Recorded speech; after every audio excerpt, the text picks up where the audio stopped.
வணக்கம் நண்பர்களே. இன்று நாம் 8 தொகை நூல்களில் ஒன்றான பரிபாடலில் இடம்பெற்றிருக்கும் ஒரு பாடலின் வழியாக பழந்தமிழர்தம் மெய்யியல் சிந்தனை ஒன்றை பகிர்ந்து கொள்ள இருக்கிறோம். பரிபாடல் மொத்தம் 70 பாடல்களை உள்ளடக்கியதாக கருதப்படுகிறது.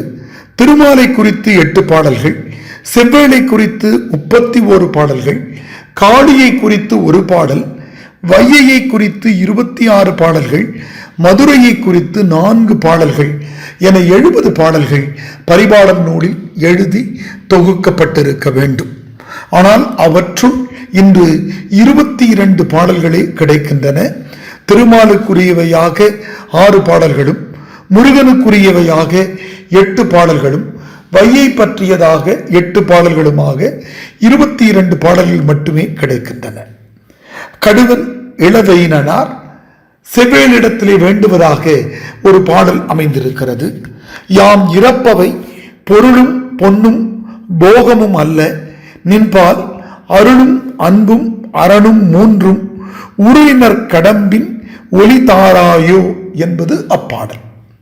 இறைவனை, செவ்வேளாக இருக்கிற முருகப்பெருமானே, நாங்கள் உன்னிடத்திலே வந்து இறந்து சில செய்திகளை கேட்கிறோம். அது எவை என்றால் அருள், அன்பு, அரண் என்ற 3 வேண்டி கேட்கிறோம். எங்களுக்கு எது தேவையில்லை என்று சொன்னால் பொருள், பொன், போகம் ஆகியவை எங்களுக்கு தேவையில்லை. எங்களுக்கு தேவைப்படுபவை நின்பால் அருளும் அன்பும் அரணும் என்று பழந்தமிழர்கள் வேண்டி இருப்பதை நாம் பார்க்கிறோம். யாம் இறப்பவை பொருளும் பொன்னும் போகமும் அல்ல, நின்பால் அருளும் அன்பும் அரணும் மூன்றும் என்பது அப்பாடல். அருளுக்கும் அன்புக்கும் உள்ள வேறுபாட்டினை பல்வேறு உரையாசிரியர்களும் தமிழ் அறிஞர்களும் சொல்லி இருக்கிறார்கள். அன்பு என்பது நமக்கு தெரிந்த நண்பர்களிடத்திலேயும் உறவினர்களிடத்திலேயும் காட்டுவது. அருள் என்பது நமக்கு தெரியாதவர்களிடத்திலேயும் நம் முகம் பார்க்காத நிலையில் இருக்கும் வெளியூர்களிலே இருக்கிற முதியோர் இல்லத்திற்கும் பார்வையற்றோர் இல்லத்திற்கும் நாம் வழங்குகிற கொடை அருளின் பார்ப்பட்டதாக அமையும். எனவே பழந்தமிழர்கள் இறைவனை வழிபட்டிருந்திருக்கிறார்கள். அவர்கள் பொன்னையும் பொருளையும் போகத்தையும் வேண்டியிருக்கவில்லை.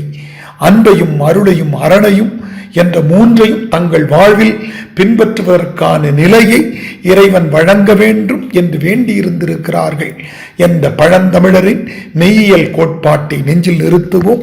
நமது வேண்டுதலும் அப்படி அருளையும் அன்பையும் அறத்தையும் நிலைநாட்டுவதாக அமையட்டும்.